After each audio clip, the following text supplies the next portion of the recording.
Hello everybody. तो कैसे हैं आप लोग? One more time welcome back to you all, myself from Gujarat and finally we are back into our channel Air Foundation. So dear students, यहाँ पे हम लोग अनदर कंसेप्ट के साथ जुड़े हैं जो कि बायोलॉजी का एक काफी इंपॉर्टेंट चैप्टर है, why do we fall ill. ये जो चैप्टर है हमें इसको not for only exam basis पढ़ना है but for our general life, but for our general concept के लिए भी ये चैप्टर काफी यूजफुल है। तो चलिए वीडियो को स्टार्ट करते हैं एंड देखते हैं आज का concepts. Okay, so first of all we are going to start this chapter and before starting this chapter हम लोग किसी को बोल देते हैं भाई तुम बहुत बीमार लग रहे हो, क्या कोई प्रॉब्लम है, ऐसे पूछ लेते हैं कॉमन लाइफ में। तो कहने का मतलब यह है कि हाउ कैन वी जज whether any person is diseased और एनी पर्सन इज हेल्दी। यानी हेल्दी एंड डिजीज्ड पर्सन में कोई ना कोई तो कैरेक्टरिस्टिक होता होगा जिसके अकॉर्डिंग हम बोलते हैं भाई ये स्वस्थ नहीं है, ये बीमार है और ये स्वस्थ है।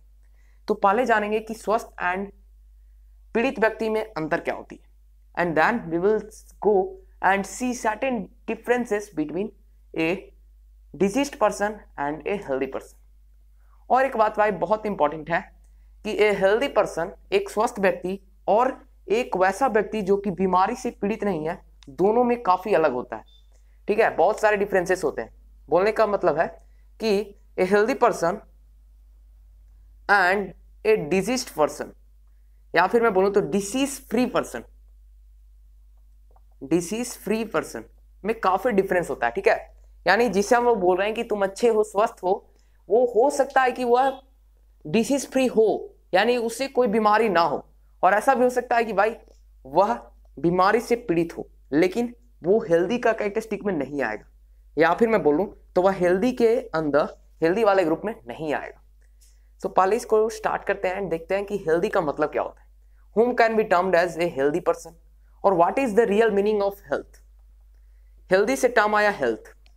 हेल्दी तो मेरा क्या था आपको पता ही है, एज ए ग्रामर क्या है मेरा ये, एंड हेल्थ क्या है पता है ना आपको, कौन नाउन है, कौन एडजेक्टिव है, या फिर कोई और रिलेशन है तो क्या है। ठीक है, चलिए भाई कि हेल्थ का मतलब क्या होता है, व्हाट इज हेल्थ। ठीक है, इसे हम लोग डिफाइन करते हैं कि व्हाट इज हेल्थ।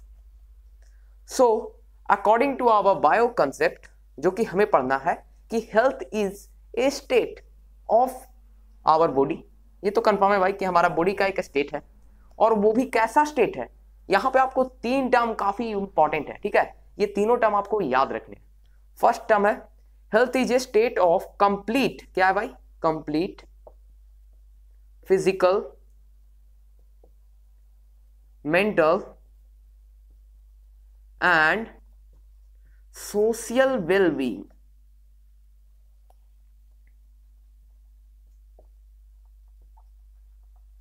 यानी इस पूरे डेफिनेशन में हम लोग को तीन कंसेप्ट याद रखना है। पहला complete physical, mental and social wellbeing. A person और a healthy person will have these all three useful characteristics in him. यानी उसके पास ये तीनों कंडीशंस होने चाहिए, तभी बोलेंगे कि he is a healthy person. Otherwise वो हेल्दी नहीं होगा, डिजीज फ्री हो सकता है मे बी, बट वो हेल्दी नहीं होगा। फॉर एग्जाम्पल आप लीजिए कि भाई एक जो हमारे घर में दो भाई हैं, मान लीजिए एक का नाम ए है and one more brother is B. A जो है ना, हम उससे कोई भी काम बोलते हैं, भाई क्या कर रहे हो, पढ़ रहा हो, अच्छे बहुत बढ़िया हो, पढ़ रहे हो, अच्छा ठीक है एक सोल्व है, इसे सोल्व कर दो, मेरा एक काम है ऐसे कर दो। तो ये बोलेगा ठीक है भैया हम कर देते हैं, एक कर देगा सोल्व। अब बी क्या कर रहा है, ये भी पढ़ रहा है, ये भी हमारा ये पढ़ रहा है स्ट्रेट बैठ के, मान लो ये चेयर के ऊपर बैठ के पढ़ रहा है ए। बी कैसा है भाई, सो के पढ़ रहा है, मीन्स बिस्तर पे लेटा हुआ है, कंबल ओढ़ के पढ़ रहा है बी। अब मैंने बी को बोला भाई क्या कर रहे हो, पढ़ रहे हो, अच्छा थोड़ा सा एक काम है कर दोगे। इसने बोला भैया अभी तो बहुत हमको थकान सा लग रहा है, हम अभी नहीं उठेंगे। ये भी डिजीज फ्री है एंड ये भी डिजीज फ्री है, बट ये हेल्दी था इसलिए इसने अकॉर्डिंग टू सिचुएशन अपने आप को चेंज कर लिया ए वाले ने। बट बी केस में क्या हुआ, no he was also disease free but at that time he himself had not adapted according to the situation and that's why ये जो B है ये हमारा disease free है but ये healthy नहीं हो सकता है, क्योंकि healthy के लिए तीन चीज चाहिए, complete physical, mental and social well-being। इसलिए हम लोग को बोला जाता है कि for having or for leading a healthy life you have to do exercises। ऐसे नहीं है कि डॉक्टर हम लोग को बोल देता है एक्सरसाइज करो, ये करो, वो करो, ये सभी का यूजफुल होता है हमारी लाइफ में, कुछ ना कुछ पर्पस होता है। And because of that all doctors या जो भी कहिए हम लोग को रिकमेंड करते हैं कि तुम एक्सरसाइज करो, फिजिकली कोई कोई वर्क करते रहो, ठीक है। तो यहाँ से कंफर्म हो गया हम लोग कि हेल्थ एंड डिजीज में क्या अंतर है, या फिर मैं बोलूँ तो how a disease free person can not be A healthy person. Clear है आप लोग? चलिए, अभी तक हम लोगों ने बात की डिजीज फ्री पर्सन के बारे में, लेकिन डिजीज फ्री पर्सन को जब यूज किया हम लोगों ने तो एक और सा टर्म हमारे सामने आया कि डिजीज क्या होता है। फिर डिजीज होता क्या है? This is what is disease, how can we define disease. तो चलिए आपको मैं डिजीज के बारे में थोड़ा सा बता देता हूं।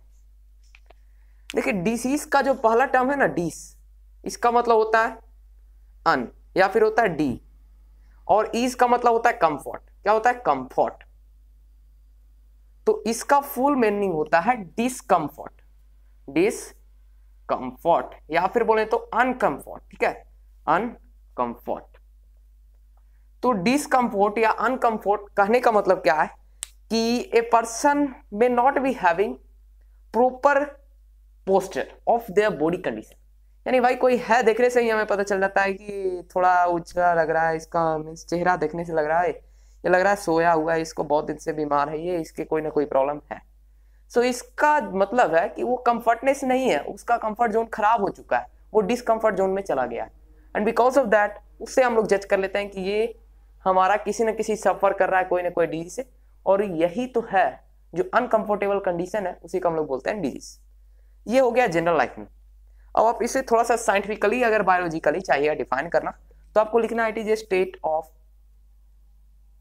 अनकंफर्टेबल पोस्चर या फिर अनकंफर्टेबल बॉडी कंडीशन, ठीक है। तो सिंपली ये भी हो गया मेरा डिफाइन कि डिजीज होता क्या है।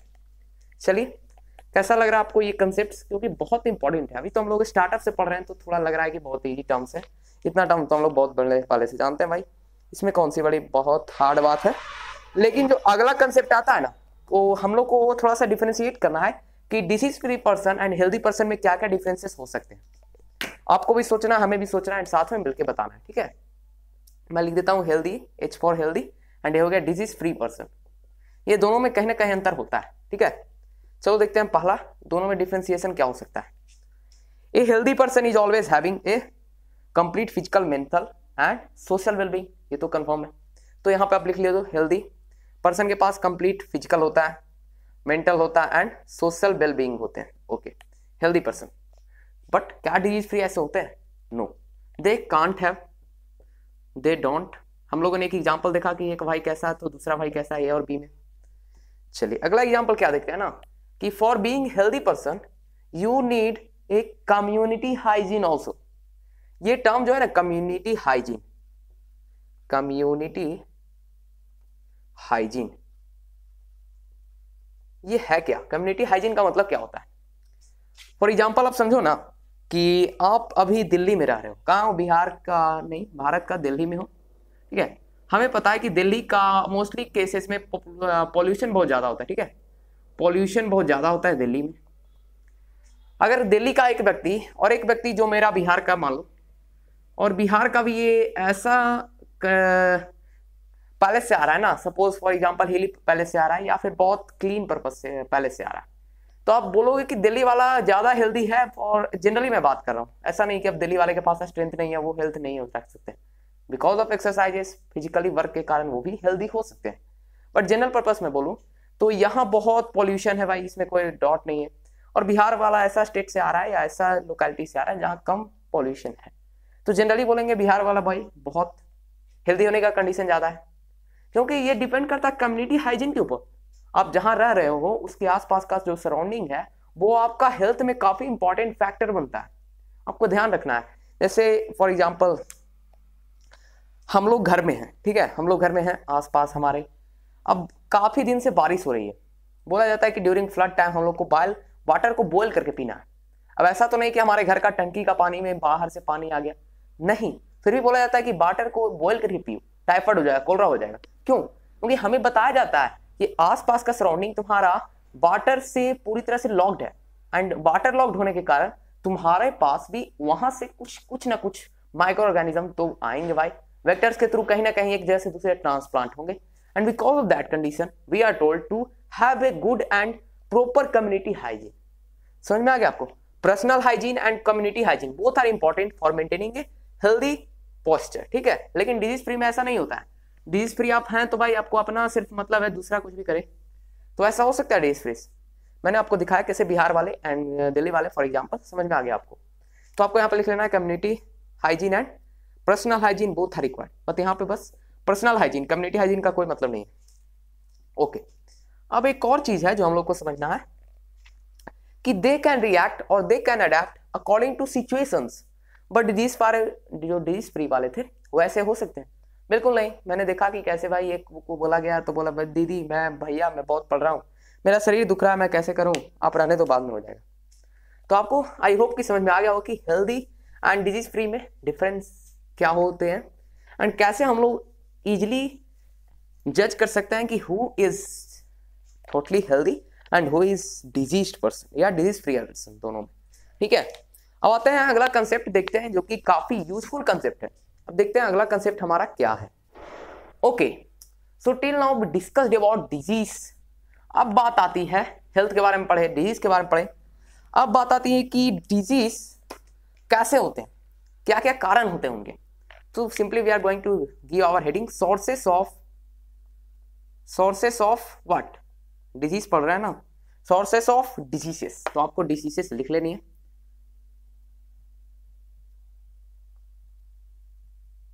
देखो भाई स्पेलिंग सही है, स्पेलिंग थोड़ा मैच करना, ठीक है। जल्दबाजी में हमें कई बार आपको अडेप्ट करने के लिए स्पेलिंग को आपको गौर करना है, आपको सही स्पेलिंग याद करना है। मेरे को याद है, मैं लिख दूंगा तो आप कहोगे कि भैया कहीं गलती है, आप ध्यान नहीं दियो, कोई बात नहीं, आप लोग गौर करो, ठीक है। Okay, sources of diseases, 1 minute hold करो या। सो फर्स्ट थिंग कि डिजीज होने के क्या क्या कारण हो सकते हैं। सो अगर आपको मैं जनरल लाइफ बताऊं ना तो डिजीज होने के बहुत सारे कारण होते हैं। जैसे कोई बोलता है कि तुम कम खाते हो, ज्यादा खा लियो, तुम ये मत खाओ वो कम खाओ, ऐसे करो वैसे करो तो ठीक हो जाओ। दूसरा बोलते हैं भाई तुम्हारे पिताजी को भी ये डिजीज था, तुम्हारे पिताजी थोड़े कम हाइट के थे, तुम भी कम हाइट के हो गए, ये एक डिजीज हो गया। और डिजीज क्या बोलते हैं भाई, हम लोग बाइक चला रहे हैं, बहुत स्टाइल मार रहे हैं, इधर उधर कर रहे हैं, एकदम स्पीड में जा रहे हैं, तो हमारा एक्सीडेंट हो गया, हम लोग डिजीज के सफर में कर रहे हैं, हम लोग डिजीज फुल पर्सन या डिजीज पर्सन हो गए। और एग्जाम्पल क्या हो सकता है कि भाई मेरे को आँख से कम दिखती है, मेरे को रात में नहीं दिखता है, मेरे को विटामिन ए की कमी है, हाँ भाई ये भी एक डिजीज का कारण हो सकता है। और फिर क्या हो सकता है, और कुछ है, और आई होप कि कुछ नहीं होगा। और कई बार कैंसर के केसेस में भाई मेरा जो ऑर्गन है वो ज़्यादा बढ़ गया है या फिर जो सेल्स हैं वो ग्रो कर गए तो कैंसर हो गया। तो ये सभी सोर्सेस होते हैं डिजीज होने के। तो मैंने जिन जिन कारणों का दिया उसका लिखा जोखा 2 भाग में बांट दिया जाता है। पहला होता है इंट्रिंसिक या फिर बोलो तो इंटरनल कॉसेस, ठीक है, इंटरनल कॉसेस, जिसे आप लोग इंट्रिंसिक बोलेंगे, ठीक है, इंट्रिंसिक या इंटरनल फैक्टर्स, ठीक है। एंड सेकंड होता है एक्सटर्नल फैक्टर्स, जिसे एक्सट्रिंसिक बोलते हैं। क्या बोलते हैं? एक्सट्रिंसिक। तो मैं यहाँ पे लिख देता हूँ एक्सटर्नल समझने के लिए, लेकिन आपको एक्सट्रिंसिक ही लिखना है, एक्सटर्नल फैक्टर, ठीक है। तो सबसे पहले ये हो गया भाई कि इंटरनल एंड एक्सटर्नल 2 फैक्टर्स होते हैं कोई भी डिजीज को फैलने का। अब देखते हैं इंटरनल में क्या क्या आता है। तो जो इंटरनल फैक्टर्स होते हैं ना, उन्हें मोस्टली ऑर्गेनिक फैक्टर्स या फिर मेटाबॉलिक फैक्टर्स भी बोला जाता है। यानी अगर मैं आपको कहूँ ना कि हमारे बॉडी के अंदर ये सभी मौजूद होते हैं, इनमें कोई बाहर से कहीं कोई पैथोजन का काम नहीं होता है या कोई लाने का काम नहीं करता है। या तो हम लोग डिस्कस करें इंट्रिंसिक एंड एक्सट्रिंसिक के बारे में, ठीक है, internal factors and external factors. तो जैसा कि मैंने बोला कि इंटरनल फैक्टर्स होते हैं हमारे बॉडी में अवेलेबल रहते हैं, कोई बाहर से वेक्टर की तरह लाता नहीं है, ऑलरेडी अवेलेबल होते हैं बॉडी में। फॉर एग्जांपल आप ले लीजिए डायबिटीज। डायबिटीज हमें पता है इंसुलिन हार्मोन के हाइपर की हाइपो बोथ कंडीशन में हमें हो जाता है, ठीक है, हाइपर में भी एंड हाइपो में भी, बोथ केसेस में हम लोग डायबिटीज से सफर करते हैं, ठीक है, बिकॉज ऑफ इंसुलिन हार्मोन। और भी कई एग्जाम्पल है भाई, जैसे मैंने आपको बोला डिजेनरेटिव, जैसे हमारे मम्मी के पास लेस आई साइट था, या फिर मेरी मम्मी जो थी वो सफर कर रही थी मायोपिया से, बोलो तो मायोपिया से सफर कर रही थी,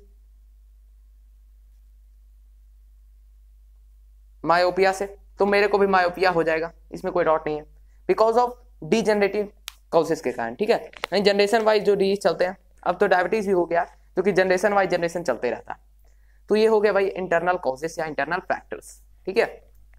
अब एक और फैक्टर है जो काफी इंपॉर्टेंट है, ध्यान देना थोड़ा सा, एक मिनट। फॉर एग्जाम्पल आप लोग ले सकते हैं, बहुत सारे एग्जाम्पल हैं हमारे पास, बहुत सारे डिजीज होते हैं। जैसे मैंने बोला डायबिटीज, फिर एक बोलो आपकी शॉर्टनिज्म या ड्राफ्टनिज्म जो कि कम हाइट का होता है भाई, तो वो भी एक रीजन है किसी न किसी हमारे इंटरनल कॉजेस के कारण, ना कि कोई एक्सटर्नल फैक्टर आया कहीं से हमें डिजीज दे गया, ऐसा कोई बात नहीं है। ठीक है, इंटरनल फैक्टर, ये अभी मैं ओवरव्यू दे रहा हूँ, इसके बारे में डिटेल से हम लोग को पढ़ना है। ठीक है, इंटरनल आपको समझ में आ गया कि कोई ना कोई इंटरनल फैक्टर के कारण हम लोग को डिजीज हो जाती है। सेकेंड बात करते हैं एक्सटर्नल फैक्टर्स।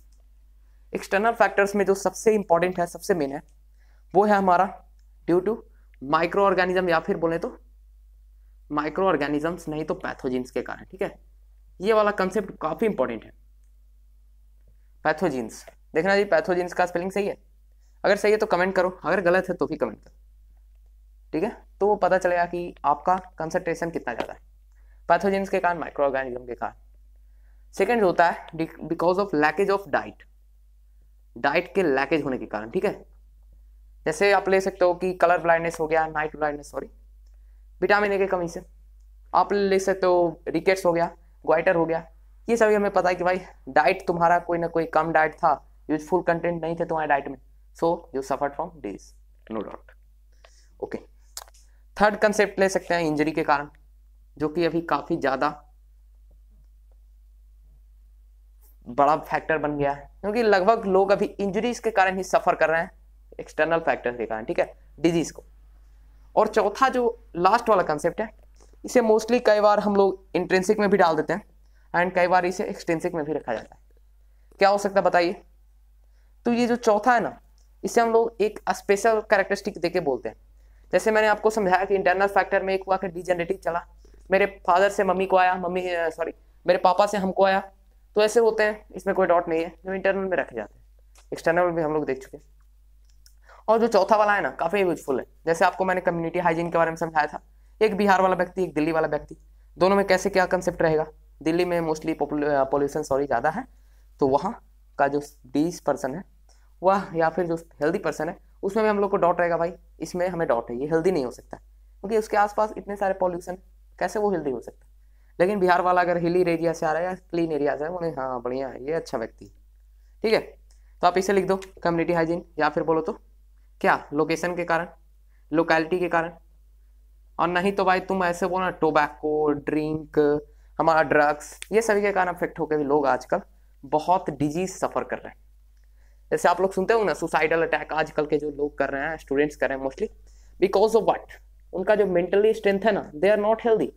वो देखने में डिजीज फ्री होते हैं लेकिन वो हेल्दी नहीं होते हैं, they can not suffer, they mental strength उनका बहुत कम होता है, एंड बिकॉज ऑफ दैट वो सुसाइड करते हैं। ये सभी बहुत सारे जो अनएक्सपेक्टेड इवेंट्स जो कर बैठते हैं, ये काफी हार्मफुल होता है उनके लाइफ के लिए। चलिए भाई, इतना कंसेप्ट हो गया, ओवरऑल हम लोग पढ़ चुके हैं। अब जो एक काफी इंपॉर्टेंट टर्म है, ये आपको ये दोनों से हटके है, एक्सटर्नल और इंटरनल से हटके है, ये वाला, इसको हम लोग बोलते हैं इमीडिएट कॉज। क्या है इमीडिएट कॉज? ये आपको काफी इंपॉर्टेंट है, इसलिए मैं अलग से समझा रहा हूं। इमीडिएट कॉज,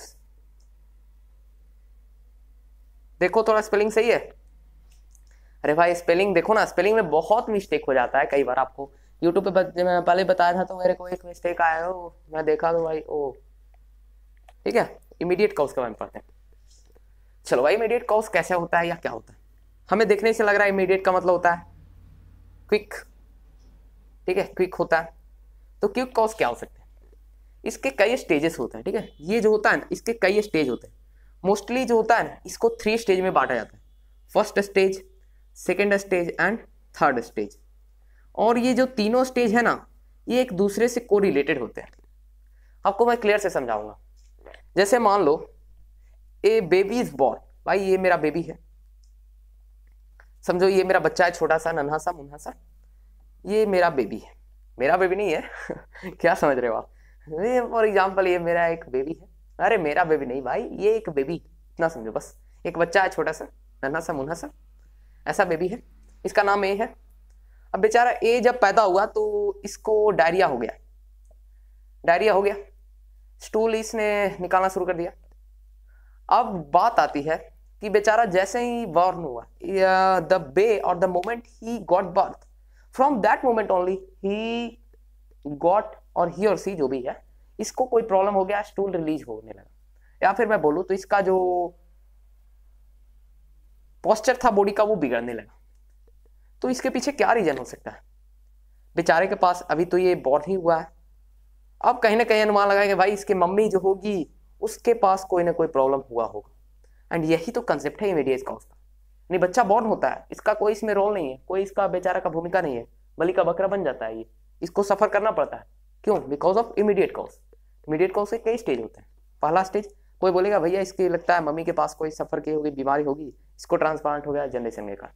अच्छा, ये बात हम मानते हैं। दूसरा हो सकता है कि भाई इसके पास जो हमारा वायरस का अटैक हुआ, क्योंकि मोस्ट ऑफ द टाइम जब आपको इमीडिएट रिस्पॉन्स मिलेगा तो आप याद रखना कि वायरस के कारण ही इमीडिएट रिस्पॉन्स मिलता है। फॉर एग्जाम्पल, आप पढ़ते हैं कि व्यक्ति अभी अच्छा खासा चल रहा था, कोरोना हुआ, मर गया।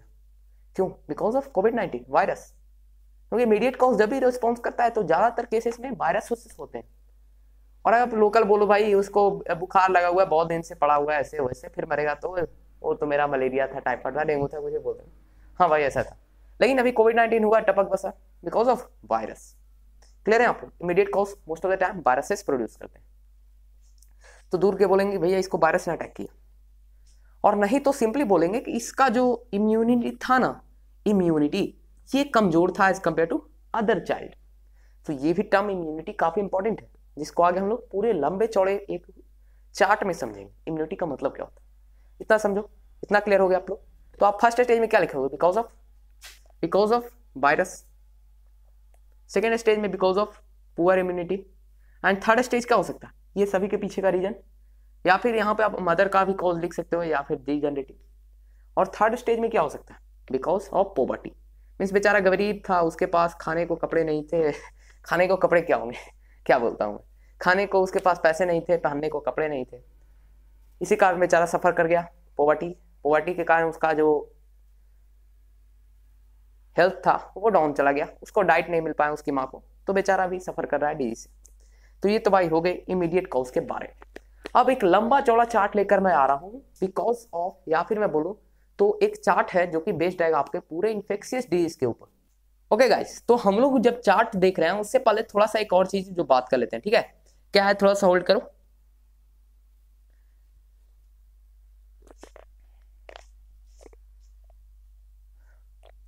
Okay, alright.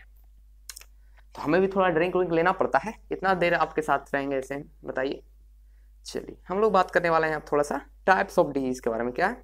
Types of diseases.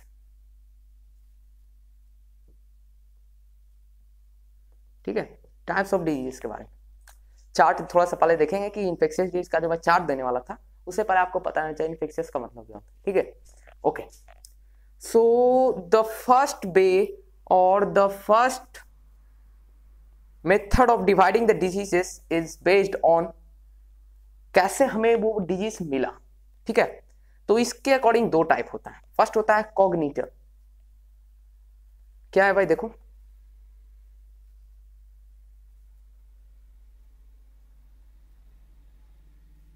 Cognitive देखना, थोड़ा स्पेलिंग मिलाना आप, ठीक है? कॉग्निटिव।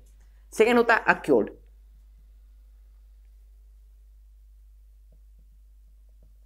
फर्स्ट हो गया कॉग्निटल एंड सेकंड हो गया अक्यूर्ड। कॉग्निटल एंड कॉन्टैगियस दोनों अंतर है, आगे आपको कॉन्टैगियस में मिलेगा। कॉग्निटल का मतलब क्या होता है, या फिर मैं बोलूं तो बाय बर्थ, समझने के लिए लिख दो भाई, बाय बर्थ। सेकंड आपको अक्यूर्ड, आफ्टर बर्थ। आफ्टर बर्थ समझने के लिए तो भी यही याद रहेगा, after birth and before birth. Clear है आप लोग? ओके। फर्दर जो है ना कॉन्टैगियस, इसको दो पार्ट में बांटा गया। एक होता है, क्या होता है जी? एक होता है क्या, बाय बर्थ वाला दो पार्ट में बांटा गया। क्या यही बांटा गया? नो, इससे बांटा नहीं गया भाई, क्योंकि बाय बर्थ वाला को दो पार्ट में नहीं बांटा है। इसका जो इमीडिएट कॉज मैं बता रहा हूँ वो आप मत समझना, इमीडिएट कॉज होता है, बट बाय बर्थ वाला में ऐसा नहीं कि हर केस में मैं बच्चे वाला स्टूल ही एग्जाम्पल दूंगा। बहुत सारे ऐसे डिजीज होते हैं जो कि, जैसे आप एग्जाम्पल ले लो डायबिटीज। अब मैं बोलूँ कि डायबिटीज का 3 स्टेज है, ऐसा पॉसिबल है? नहीं। तो इमीडिएट कॉज का कुछ सर्टेन कंडीशंस होते हैं, यहां पे हम लोग उसको नहीं रखेंगे। ठीक है, छोड़। देखो, अक्वायर्ड को बांटा गया है फिर से दो भाग में।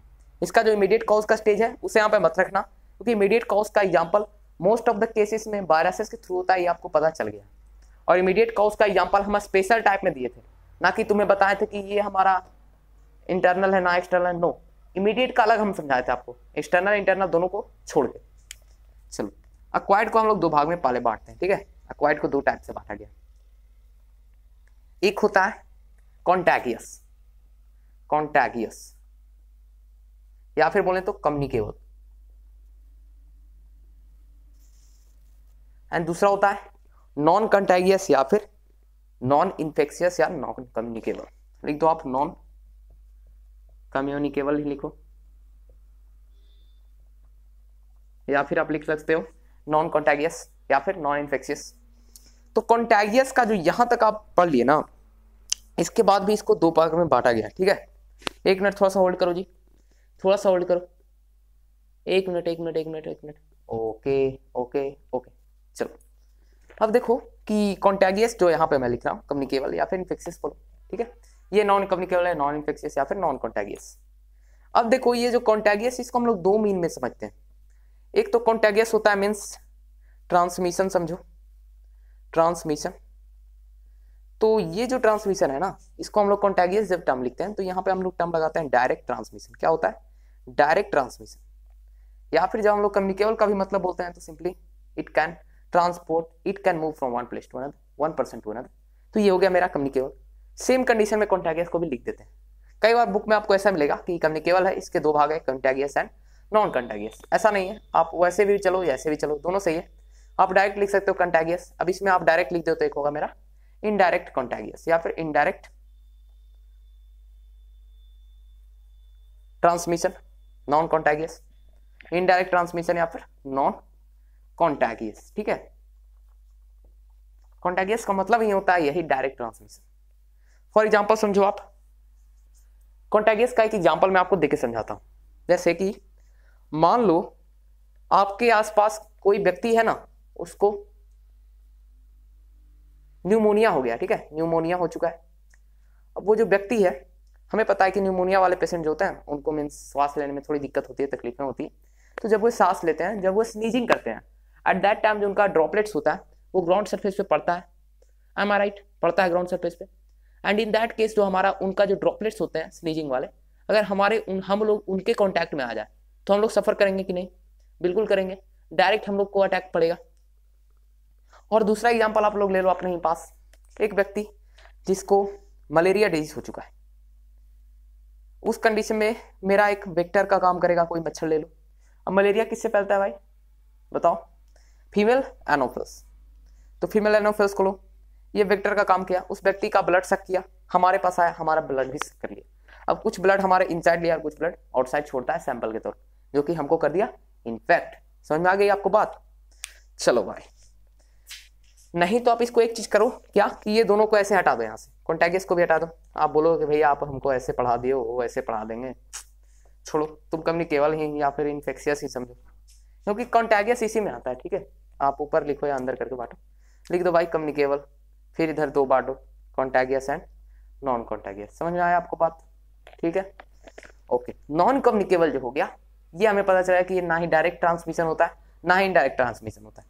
बट इसके साथ इसमें फर्दर हमें 4 नहीं तो 5, 4 भी है 5 भी है, कई बार आपको 4 मिलते हैं, कई बार 5 मिलते हैं। 5 टाइप के डिजीज बांटे जाते हैं। पहला तो बहुत इंपॉर्टेंट है भाई, इंजरी हो गई, इंजरी, ओके। दूसरा आप मेटाबॉलिक ले लो, मेटाबॉलिक, या फिर जिसे मैंने ऑर्गेनिक बोला था मेटाबॉलिक कॉसेस, यानी हम लोग के पास लैकेज हो गया, कुछ हम लोग का बीमारी है, ऐसा हम लोग का बॉडी ऐसा नहीं यूज कर पा रहा है, या प्रोटीन कमी है, मेटाबॉलिक कमी है, या कोई और भी कमी दे दो, वो हो गया यहाँ पे। तीसरा आप लोग तो डीजनरेटिव, यानी जनरेशन वाइज चल रहा है, इसमें कोई डाउट नहीं। इंजरी हो गया, मेटाबॉलिक हो गया, डीजनरेटिव हो गया। और क्या हो सकता है? अब एक और जो है ना नॉन कम्युनिकेबल का एक काफी इंपॉर्टेंट कॉज है, देखना, एक है लैकेज एंड एक है आउटर मोस्ट ग्रोथ। जैसे फॉर एग्जाम्पल आप कैंसर ले लो, कैंसर जो है ना, जैसे हम लोग कैंसर को क्या बोलते हैं, सिंपली कोई भी सेल है तुम्हारा ब्लड का ज्यादा एक्सटर्नली ग्रो हो गया तो वो कैंसर का फॉर्म ले लेता है। तो सिंपली यहाँ पे हम कैंसर को देते हैं। कैंसर का डिफरेंट डिफरेंट टाइप्स होते हैं, आपको पता है, ब्लड कैंसर होता है, हार्ट कैंसर होता है, इसी भी होता है, इसको आप देते हो डीजनरेटिव कैंसर। अब जो लास्ट वाला आप ले सकते हो वो होगा मेटाबॉलिक एलर्जी। या फिर एलर्जी सिर्फ समझो, ठीक है। आपको यहाँ तक दिख रहा है, आई होप कि दिख रहा होगा। एक मिनट देख लेता हूँ। ओ इसे आप लोग क्या लिखो भाई, मेटाबॉलिक कॉसेस। मैं इतना गजपिच लिख दिया हूँ, मेटाबॉलिक कॉसेस। एंड ये आप लिख दो इसको मेटाबॉलिक एलर्जी। मेटाबॉलिक क्या, सिर्फ एलर्जी लिखो ना, एलर्जी। जैसे आपको मैं समझाऊँ ना, आपने सुना होगा कई लोग को फूड पॉइजनिंग हो गया, वे ये खाते हैं तो उनको वोमिटिंग हो जाती है। तो ये क्यों होता है? Because of allergy. अब कहीं ना कहीं घूम के तो जाइएगा कि इमीडिएट कॉज है भैया, तो हाँ है इमीडिएट कॉज, लेकिन अब देखो कि ये वीडियो इतना बड़ा हो चुका है। कितना टाइम हुआ है ड्यूरेशन वीडियो का? 30 minutes approx. So dear students, ये जो हमारा बेसिक वीडियो था, इसमें हम लोग बहुत कुछ बेसिक चीज़ें सीख चुके हैं। और अगला जो हमारा कंसेप्ट आएगा ना, अगला वीडियो इसके ऊपर, वो स्टार्ट ही होगा इन्फेक्शियस डिजीज से। यानी देखो हम लोग को मोस्टली क्या पढ़ना है, आपको मैं बता देता हूँ। क्लास 9th के बेसिस या आपको 11th में भी ये चैप्टर पढ़ना है, कोई डाउट नहीं है। तो आपको मैं स्टार्ट करूंगा इन्फेक्शियस से, यहाँ से स्टार्ट करूंगा। अब ये जो डायरेक्ट ट्रांसमिशन, इनडायरेक्ट ट्रांसमिशन, इसका थोड़ा एग्जांपल दूंगा। वेक्टर्स के बारे में समझाऊंगा, पैथोजेंस होते क्या जो समझाऊंगा, सिम्टम्स क्या होते हैं जो समझाऊंगा, साइन क्या होता है जो समझाऊंगा, इम्यूनिटी क्या होता है जो समझाऊंगा, एक्टिव इम्यूनिटी, पैसिव इम्यूनिटी, दो टाइप के होते हैं, वो क्या होते हैं। फिर मैं आपको समझाऊंगा कि वैक्सीनेशन किसे कहते हैं, वैक्सीनेशन क्यों किया जाता है। फिर सर्टेन एग्जांपल्स हैं हम लोग को जो कि डिफरेंट पैथोजेंस है ना, जैसे बैक्टीरिया से, वायरस से, फिर फंगस से, प्रोटोजोआ से, वॉर्म से, ये सभी के कारण हम लोग को डिजीज होता है, सफर करना पड़ता है वायरस से। तो ये सभी के कुछ एग्जांपल्स हम लोग को पढ़ने हैं। जैसे आप वायरस का ले लो, कोविड-19, एड्स ले लो, हमारा आप हेपेटाइटिस बी ले लो। अगर आप ले रहे हो वायरस का नहीं, बैक्टीरिया का लो भैया, बैक्टीरिया का लो, तो बैक्टीरिया का हमारा एक्ने हो गया, फिर हमारा क्या हो गया बताओ, बैक्टीरिया का टाइफाइड हो जाता है, फिर कॉलरा हो जाता है। ये सभी एग्जांपल आप ले लो, इधर हो गए। अगर आप ले रहे हो हमारा प्रोटोजोआ का, तो मलेरिया हो गया, काला ज्वर हो गया, ये सभी मलेरिया से हो गए। और लास्ट में आप बॉम्ब के ले लो, तो हमारा जो फिंगल बॉम्ब, या फिर मैं बोलूँ तो हमारे इंटेस्टाइन में बॉम्ब होते हैं, उनके कारण भी कई डिजीज हम लोग को सफर करना पड़ता है। और कोई कंसेप्ट बचा क्या? बस इतना ही हम लोग को पूरे चैप्टर में पढ़ना है। तो मैंने शॉर्ट ओवरव्यू दे दिया कि नेक्स्ट वीडियो आपका किस कंसेप्ट के ऊपर होगा। और जो सबसे इंपॉर्टेंट है ना, कि कौन सा डिजीज को कैसे हम लोग कंट्रोल कर सकते हैं, मेजर ऑफ देयर कंट्रोल, ठीक है, ये काफी इंपॉर्टेंट टर्म है, ठीक है। Okay, so here we are going to drop this video. How this particular video, please comment in the comment box section. And one more thing I have to request you all are not asking any more doubts till now guys, but कुछ बोलने को नहीं है। आप लोग क्या करते हो बताओ? चैनल को सब्सक्राइब नहीं किया तो सब्सक्राइब कर लो, और कमेंट जरूर करो भाई। तुम्हें कोई भी कंसेप्ट है पूछो जरूर, मैं बताने के लिए रेडी।